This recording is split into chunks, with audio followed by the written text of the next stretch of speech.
Buenos días, bienvenidos al almuerzo con líderes. Hoy hemos invitado a dos corresponsales extranjeros, a María de Tuf, corresponsal de Le Monde, gracias por acompañarnos. Gracias a ti, buenas tardes a todos. Y Natalio Cosoy, corresponsal de la BBC. Gracias, Natalio, por acompañarnos. Básicamente para que nos ayuden a vernos a los colombianos con ojos de extraños, porque la reacción del país frente a la firma del acuerdo de paz es un poco extraña para algunos.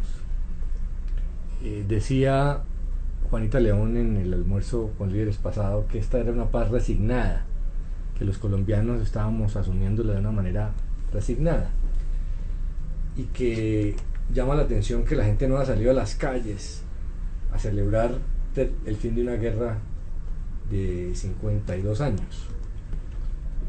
Acaba de salir en las noticias la muerte de la enfermera del beso famoso en Nueva York, y ese beso fue espontáneo, fue tal la alegría que la gente salió a la calle. Este marinero cogió a darle un beso a una señora por simplemente la noticia del fin de la guerra, de la Segunda Guerra Mundial. Acá no ha pasado nada de eso, nadie ha salido a darle un beso a nadie. No hemos visto muchos besos en la calle. Entonces, pues, claro que es un país traumatizado, pero nos interesa ver la visión de ustedes de cómo este país está asumiendo, asimilando este anuncio. ¿Cómo lo ves, María? Pues efectivamente es una de las cosas que ha sorprendido acá y más afuera, que es lo que podría uno llamar la relativa apatía, sí, o la apatía aparente de los colombianos frente a este proceso. Yo vivo en Colombia desde hace muchos años, que de por sí los colombianos no salen a la calle, o sea, ni para protestar ni para festejar. Pero para protestar contra las FARC, para el fútbol. Aquí abajo esto se llenó con cientos de miles de personas. Una vez en muchos años, con una movilización de toda la prensa, todos los poderes públicos para que salieran, sí, era una manifestación impulsada desde el poder. Digo eso porque yo digo eso desde hace muchísimos años, desde el apagón. ¿Se acuerdan del apagón de 1992? Cuando durante 8 meses los bogotanos vivieron condiciones diarias complicadas y no hubo una sola protesta masiva, sí, por el hecho de que la quinta potencia hidráulica del mundo viviera un apagón. Entonces, bajar a la calle tradicionalmente en Colombia no creo que ha sido digamos, una reacción muy tradicional si comparamos a Francia. Detrás de eso, obviamente, hay el hecho que la paz tal como está firmada suscita muchas reticencias, uno la ve por parte de amplios sectores de la opinión pública que están muy representados en los medios de comunicación, y eso como corresponsales es uno de los retos, una de las cosas que nos preguntan mucho, como eso que hace unas semanas yo creo que ya está evolucionando hacia una victoria clara del sí, cuando hablo de pero sí, de decir, como eso que toca hacer campaña para la paz, como eso que toca hacer campaña para el sí, yo sí creo que es una cosa que intriga. No sé si ¿sabes qué? A mí me llamó mucho la atención eso, que no saliera gente a celebrarlo. Hablamos el otro día, de hecho, y encima veía que era decreciente, ¿no? Porque el día de los anuncios del 23 de junio, cuando se dijo que se había alcanzado un acuerdo para el punto del fin del conflicto, hubo algunas movilizaciones en la Plaza Bolívar, digamos, salía un poco más la gente a la calle. Pero después, un poco más adelante, el 24 de agosto, cuando se anunció que se había llegado al final de las negociaciones, que el acuerdo final estaba en la mesa, que lo estaban firmando los equipos negociadores, hubo un pequeño encuentro de gente aquí cerca de donde estamos nosotros, en el parque o la Plaza de los Hippies. Pero eso fue pequeño, yo estoy a ver, ¿no? Como cobertura periodística, a ver cuánta gente se junta, a ver qué pasa. Las que salieron por el mundo fueron solo esas, no había más. Es que no había otro evento importante en Bogotá. Bogotá, la capital, con más de 8 millones de habitantes. No había nada más grande. Y el día del verdadero, a mí me parece que es el que se podría llamar el verdadero día del fin de la guerra con las FARC, que es cuando comienza el cese del fuego bilateral, no pasó nada. Y yo, viniendo de un país muy apasionado, que es Argentina, que por todo la gente sale a la calle a festejar o a quejarse, también, sí. decía, qué raro, ¿no? Entonces empecé a preguntarle a un montón de gente y me dieron un montón de explicaciones distintas. Una es esa, que Colombia no es un país donde la gente naturalmente salga a la calle por hechos políticos, digamos, en general. Otra, la del cansancio, ¿no? Viene este progresivo desaparecer de la calle como, bueno, ya salimos una vez, ya está. Es una cosa que me parece que también, que fue un proceso de muchos hitos y que eso fue desgastando por ahí un poco el entusiasmo, me parece, no sé. O por lo menos que hubo una fecha tan clara, ¿cierto? Porque los de Colombia sabían que el 23 de junio no era la paz definitiva, era un paso fundamental. Nos la pusieron complicados a los corresponsales, ¿no? Porque el 23 de junio, después el 24 de agosto dijeron, pero no habían firmado ya. Y después el cese el fuego. Y falta el 26 de septiembre, que uno ya no sabe cómo va a vender que se está firmando la paz en Colombia. Perdón, que te interrumpí. Y entonces ahora me estaba preguntando, y la verdad que es simplemente una pregunta, es tal vez Colombia no está apasionada por la paz, ¿no? No es un tema de pasiones, probablemente. Cuando es de pasiones, por ahí sí se sale. El fútbol es de pasiones, entonces la gente sale y celebra, todos se embanderan y demás. Pero esto tal vez no es de pasión, es un proceso, es algo que se... No sé, no estoy seguro, pero será que es algo que está esperando la sociedad colombiana a ver cómo se va dando y cómo se va construyendo. Y no es algo que amerita una celebración, porque no es que pasó y ya está. No ganamos un partido de fútbol 5-0, festejamos eso y ya pasó. Es un proceso que se va a ir dando a partir el plebiscito además pues puso en tela de juicio si realmente va a terminar la guerra o no. Pero incluso si gana el sí, es un proceso. Yo creo que mucha gente en Colombia... ¿Ustedes no creen que la gente va a salir a la calle si gana el sí el 2 de octubre? Que la celebración va a ser mayor. Yo sí creo que ahora pero no creo que va a ser una cosa masiva tampoco, porque uno siente indiferencia.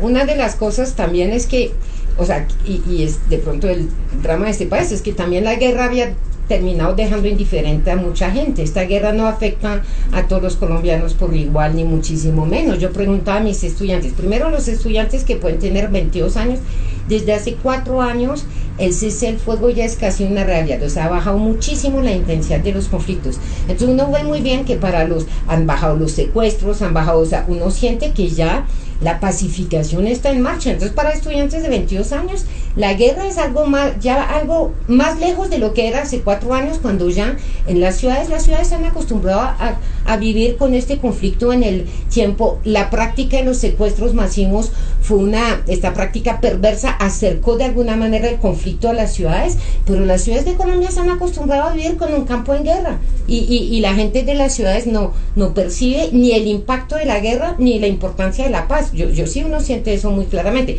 fuera de ciertos sectores que porque hay cierto nivel de conciencia política o ciertos intereses económicos están más preocupados y están participando del debate, pero y aunque es una cosa paradójica, el otro día había una comida en la casa con amigos más bien de mi generación y alguien, Mauricio Romero para no nombrarlo, preguntó, dice, ¿a quién aquí la guerra ha afectado? ¿Sí? Y eran todos urbanos, profesores universitarios, y todo el mundo menos uno tenía algún tipo de afectación por la guerra. Eso es la paradoja. Que eso es la paradoja, decirles que la guerra no ha afectado a las ciudades. Todo el mundo dijo recuerdos de la guerra atroz, de la violencia de los que habían nacido en los 50, gente secuestrada, gente matada, todo el mundo tenía. Entonces Mauricio con toda razón diciendo, mire, este cuento que la guerra no nos ha tocado también es en parte una representación del conflicto, pero es cierto que uno siente en las ciudades bastante indiferencia a este tema. Y en las zonas rurales hay mucho optimismo, pero a la vez hay una dosis de cautela, porque si vemos los últimos acontecimientos, hubo muertes que no están esclarecidas todavía de líderes en ciertas zonas que van a ser claves para el desarrollo de los acuerdos y de la desmovilización de la FARC.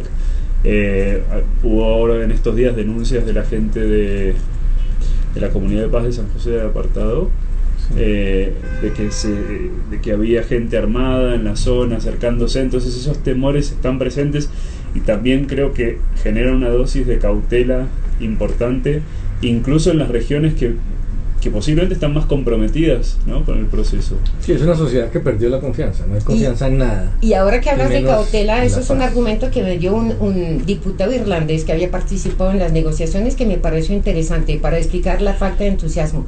Decía, es que Colombia es un país tú dices desconfiado, pero también decepcionado. Es que yo estoy aquí desde hace 30 años y hace 30 años que se está hablando de negociar la paz, del primer intento con las FARC, y se desmovilizan unas guerrillas y sigue la guerra. Y sí, y vamos en el quinto, eso es el quinto, no hay quinto malo, ni nada, que el quinto proceso que finalmente resultó para pensar que sí hay la paz, pero el solo término de paz está algo desacreditado aquí, tanto que se ha hablado de paz. Yo inclusive yo me acuerdo hace muchos años cuando en algún momento pensé hacer un doctorado, decía, en Francia tenemos el lema de libertad, igualdad, fraternidad, que nunca hemos tenido ni una total libertad, ni igualdad, mucho menos, y fraternidad, bueno, pero que sirvió como un objetivo nacional, dice, la paz aquí está jugando este papel, no es que haya paz, pero tanto que se ha oído hablar de paz en los últimos 30 años. Por eso creíamos que eso debería unir a la sociedad colombiana y está muy dividida en torno. La cosa es que hace 30 años que se dice paz y hay guerra, entonces también decía, la gente es cautelada en festejar algo porque en el fondo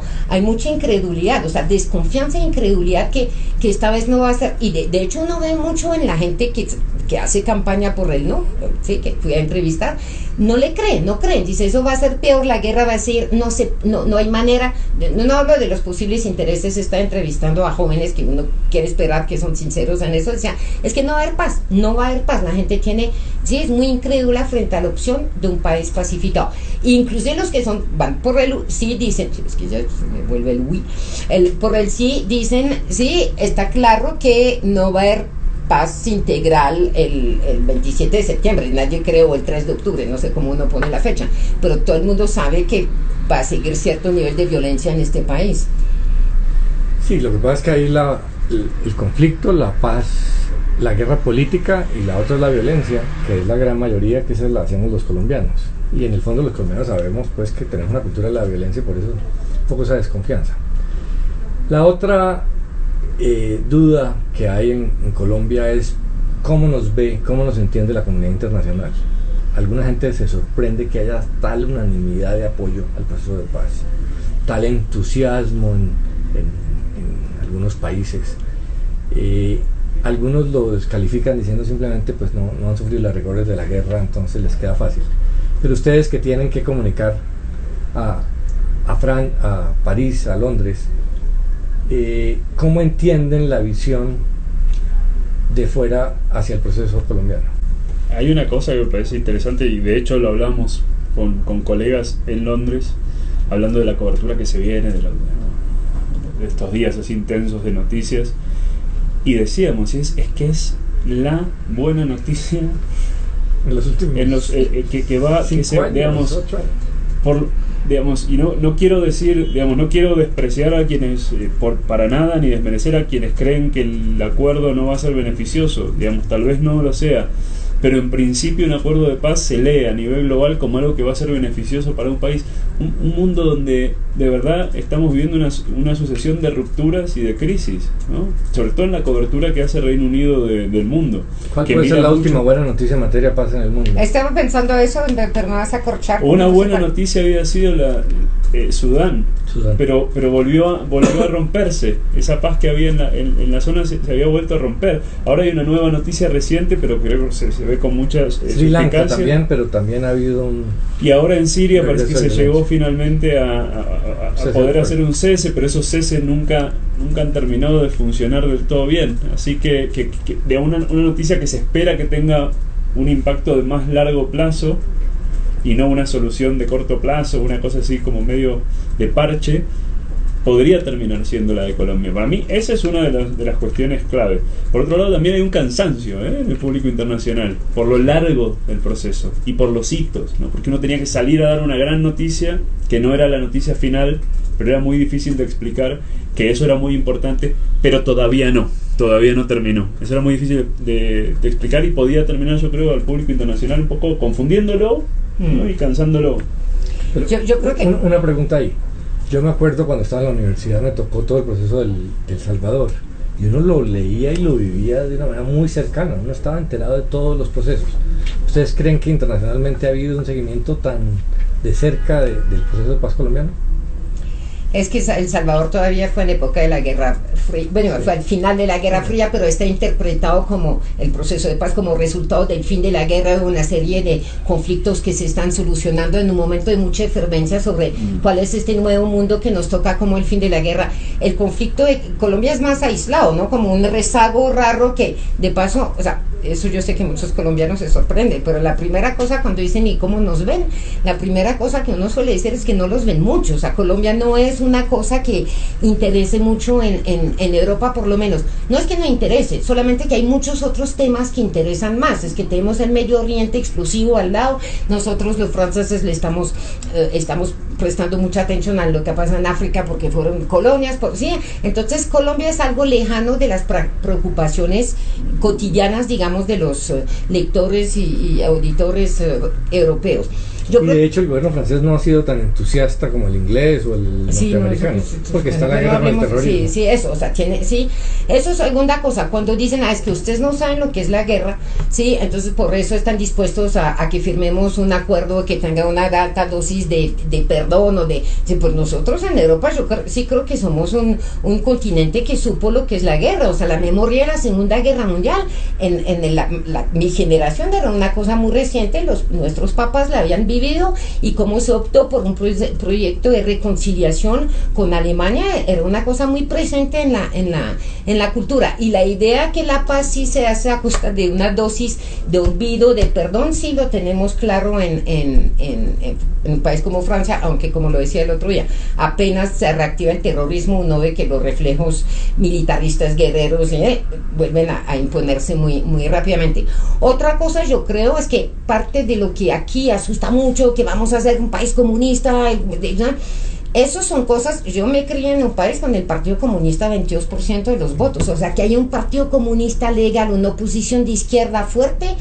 Para nosotros los franceses es de las cosas que así es parte del dinamismo de la democracia, y puede ser lo más saludable que le pase a un país, y que eso entonces hay un riesgo de castrochavismo. Yo creo que los que conocen algo la región piensan que Venezuela es un caso muy aparte de lo que puede estar pasando por su condición de país petrolero, muy aparte de lo que puede estar pasando en los otros países de la región. Yo creo que además de lo que dijo Natalio sobre, es que no hay muchos motivos de alegría en el mundo como para no celebrar el hecho que un grupo diga vamos a entregar miles de armas. Es que sí, es una cosa que desde afuera, y obviamente desde afuera que haya 10 tipos en el Congreso, pues ¿cuál es el problema? Obviamente hay menos sensibilidad, sí, al hecho, es claro. Sí, lo otro es que en Colombia tenemos una visión muy caricaturesca de que unos buenos y unos malos, mientras que internacionalmente de pronto se ve una cosa más compleja, ¿no? Porque pues el mundo sabe que Colombia lleva toda su historia en guerra y que ha habido abusos de todo tipo. No sé si todo el mundo lo sabe todo el tiempo.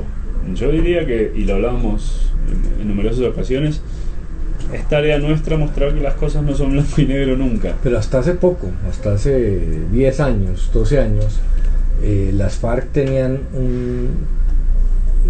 una posición internacional de reconocimiento diplomático. Muchos sectores de Europa especialmente los veían como luchadores insurgentes. Eso cambió en los últimos años, después del 11 de septiembre, después de Bush y Uribe, pero hace obviamente, no sé, en Francia hay una izquierda radical, pero que puede ser expresada como por Mélenchon, que es candidato presidencial, sí, que ha tenido mucha simpatía para y que sigue teniendo simpatía por la revolución bolivariana, y que puede tener una visión, sí, más yo no creo que simpatía por las FARC, pero por lo menos muchísimo más equilibrada, y también cuáles han sido las prácticas del Estado, las prácticas condenables, ¿sí? del Estado o del ejército colombianos en esta guerra. Pero el común de la gente, de los decididores, de los gobiernos, yo creo que no tienen ni idea de la realidad de lo que ha sido la guerra. Yo creo que el Estado colombiano, por su alineamiento con Estados Unidos a lo largo de la Guerra Fría, por su alineamiento con Estados Unidos en la gran cruzada contra el terrorismo, ha logrado ganarse la imagen de una de las democracias sólidas, y no quiero decir que no lo sea, la cosa es que Colombia es una cosa muy ambigua, porque efectivamente también es eso, pero no es solamente eso, ¿sí? Y yo creo que en eso hay una percepción algo sesgada de lo que ha sido el conflicto colombiano, en el cual de pronto los corresponsales extranjeros tenemos también parte de la responsabilidad de ver, no sé, uno lo ha intentado decir, pero la gente, en la opinión general, ya primero la televisión pesa mucho, ¿sí? Muchísimo más de lo que pueden estar diciendo los medios escritos, yo creo. Sí. Y Colombia no es un país sobre el cual la gente se va a informar mucho, lo repito, no es un país de los que, ¿sí? Y nosotros en el caso de Francia, quien propulsó Colombia, o sea, quien hace que la gente hoy sabe de Colombia es Ingrid Betancourt, que no fue una cosa muy favorable, digamos, para la imagen de las FARC, ni para, sí, que al contrario ha contribuido a la buena, o sea, a la buena imagen del gobierno y del ejército colombiano. Hay un tema de todo este proceso que sí es totalmente internacional, pero a mí me llama la atención que está quedando como en segundo plano, que es el narcotráfico. Eso sí afecta a todo el mundo. Hay países pues que dicen que afecta a su seguridad nacional. Y el gran obstáculo a una solución o a una reducción de fondo de los cultivos ilícitos siempre se dijo que eran las FARC. Ahora hay un acuerdo donde las FARC se comprometen a dejar el negocio, a contribuir a hacer sustitución, donde la comunidad internacional debe estar muy feliz y poniendo muchos recursos, porque esa es una oportunidad de una solución estructural. Las fumigaciones está comprobado que son paños de agua tibia, y sin embargo no se ve ningún interés sobre ese tema. ¿Ustedes creen que eso va a avanzar, que ha faltado que el gobierno lo venda? Mi posición es que aquí hay una gran oportunidad y hay que exigirle a la comunidad internacional muchos recursos para hacer esa sustitución de cultivos, que es una solución real. Yo tengo entendido que sí se están pidiendo los recursos, que el gobierno sí está hablando con otros estados, sin ir más lejos, claro, que Estados Unidos tiene una voluntad en su política de combate de los cultivos ilícitos, también hacer un intento por el lado de alimentar de recursos a las zonas donde se cultiva mayoritariamente. Sí, no, de acuerdo, pero digo, no hay y es parte de y sobre todo es uno de los componentes fuertes de los acuerdos. Pero entonces, no se ve como una gran oportunidad para el mundo. Se está desactivando. Lo que pasa es que genera muchas dudas, ¿no? Un gran cartel.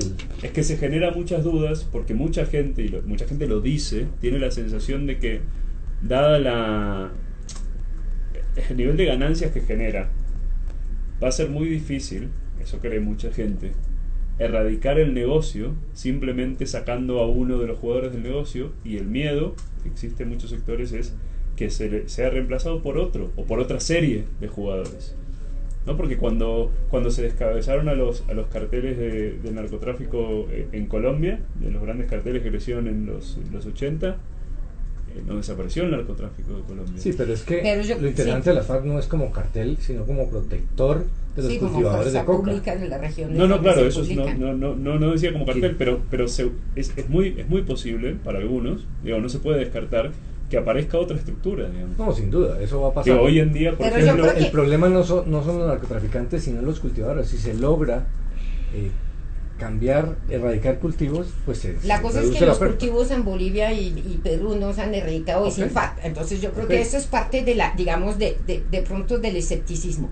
Pues yo creo que hay algo más que eso, hay algo que tiene que ver cómo los estados burocráticos toman decisiones, y porque la decisión a favor de un apoyo militar va a tener más lobby, sí, de varios sectores, en parte porque la cooperación militar o sea, la opción de la lucha militarista para acabar contra el narcotráfico tiene sus sectores favorecidos. Bien sabe, el Plan Colombia, buena parte de la plata se quedó en Estados Unidos para comprar helicópteros, para formar militares, o sea, la plata de la cooperación militar se quedó en los países que brindaba esta ayuda. Brindar una cooperación para económica, sí, ¿quién la va a estar defendiendo? ¿Quién le va a sacar provecho económico en los países? Entonces yo creo que los estados con recursos se ven más fácil, o sea, siempre hay plata para las operaciones militares, pero para la cooperación civil es mucho más, o sea, sí, económica es mucho más difícil que llegue un plan masivo para Colombia en este momento. Entonces se van a inventar que en este momento no hay plata, que Estados Unidos tiene otras guerras, que yo creo que va a llegar, que Colombia tiene que ser, que le va a llegar muchísimo menos cooperación en un esquema, sí, de esos, de que en el esquema militar, y puede ser muy lamentable, digo, en términos de realismo. Yo no digo que vaya a funcionar bien, no digo que vaya a funcionar bien ni que la plata se vaya a destinar de una forma u otra, pero de vuelta tengo entendido que Estados Unidos va a inyectar a lo que ahora llaman Paz Plan Colombia. Paz Colombia, que es el reemplazo del Plan Colombia. En el primer año quieren ver si consiguen más dinero del que ya dieron en el último año del Plan Colombia, digamos, que creo que estaban en 300 millones y quieren ver si juntan 450 millones, más o menos, ¿no?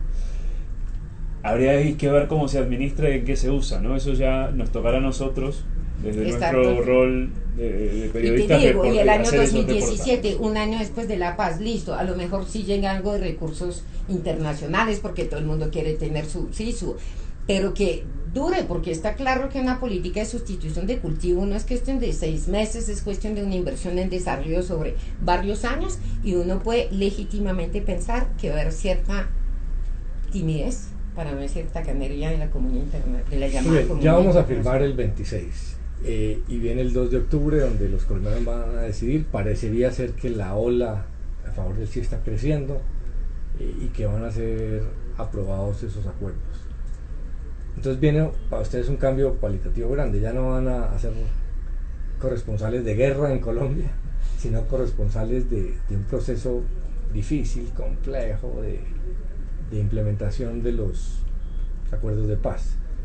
Ya la noticia va a ser los guerrilleros en el Congreso y todo este proceso.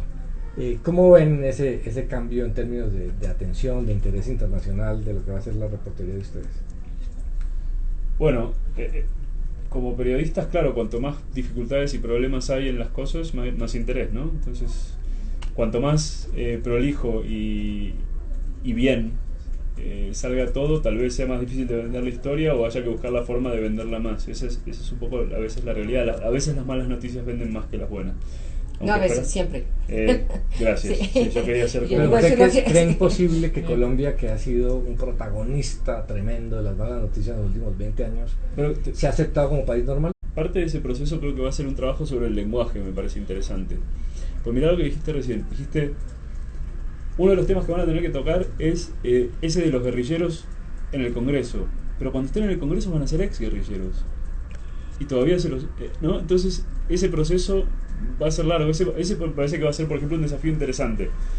Elegir las nuevas palabras para nombrar las nuevas cosas que va a tener Colombia una vez, si se da, todo bien, implementado o el proceso de implementación de los acuerdos.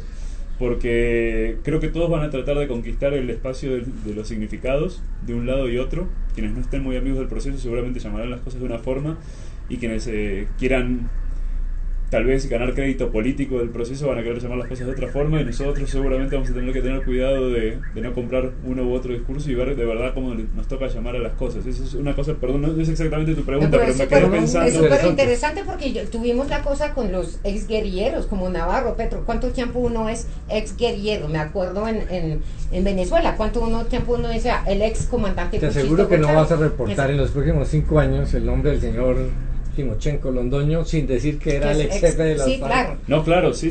guerrillero. O sea, de chiste, y los periodistas sí estamos haciendo el chiste diciendo, y ahora que nos vamos a quebrar, porque va a ser yo lo mismo que cuando está Ingrid Betancourt secuestra, dice, por favor que no me la suelten, porque nos hizo vivir durante 7 años. Le dije a Ingrid que hacía esos malos chistes cuando la liberaron, pero ahora, yo sí creo también que va a haber todo lo que viene, este proceso de transición, sí va a ser un proceso interesante, y obviamente si le va mal puede ser que sea mejor negocio para nosotros, pero yo vivo aquí desde hace mucho tiempo, tengo hijos colombianos, estoy dispuesta a perder el trabajo para que este proceso Y siempre va a haber historias. siempre va a haber historias. Colombia es un país que figura, eso me lo decía hace poco una amiga que trabaja en el Banco Mundial y me preguntó diciendo que la Universidad Nacional tenía un régimen para los estudiantes discapacitados, no me pregunte, me pregunto que averiguara, y ella me dice, es increíble las veces que sale Colombia en materia de políticas públicas innovadoras. O sea, Colombia yo creo que también es mucho más que su conflicto armado. Sí. Y que dicha, si yo esos últimos años de vida periodística pueda por fin estar hablando de otras cosas que las FARC, me parece que también, o sea, es un país con una geografía fenomenal, es un país con una tradición, un folclore, con tradiciones culturales. Macondo da para mucho más, yo creo, que el conflicto armado. Y hay muchas historias con que eso, uno cuenta. Con eso terminamos bonito. No, pero es verdad que hay muchas historias que uno cuenta en el trabajo que no tienen nada que ver con el conflicto, que a veces generan más atractivo para el público nacional, no sé, pero internacional seguro, que el conflicto. Y decías que vamos a dejar de ser corresponsales de guerra. Bueno, en lo inmediato no, porque todavía tiene que llevarse a cabo, implementarse, comenzar un proceso con el ELN, y de verdad igual estas que llaman bandas criminales o grupos armados organizados como el Clan del Golfo o Clan Úsuga siguen operando, son grandes y todavía no está resuelta esa problemática. No, claro, pero ya no es política. Y lo La otro LLN, es, sí. no descartemos, La o LLN, sea, sí. muchas cosas puede estar pasando con esto, o sea, efectivamente que se vuelva un país piloto en materia de lucha contra el narcotráfico, que sea uno, sí, hay una clase empresarial dinámica. El fin de las FARC, ¿qué impacto va a tener en el escenario político? ¿Sí? Eso yo creo que pueden pasar cosas importantes. Este país va a saber lo que es una democracia que funciona con una izquierda de verdad. Ajá. A ver aquí qué pasa, y eso puede ser, o sea, yo creo que Colombia va a seguir siendo un laboratorio fenomenal para muchos de los que se interesan en la ciencia política, en la economía y en muchas otras Ese puede ser el cosas. título. Colombia va a seguir siendo un laboratorio Fenomenal, sí. Bueno, muchas eso gracias. pues, sí. Muchas Gracias a gracias ti. por aceptar nuestra invitación y mostrarnos esa visión desde fuera. Gracias. Muchas gracias a nuestros espectadores, como les dice María Mónica.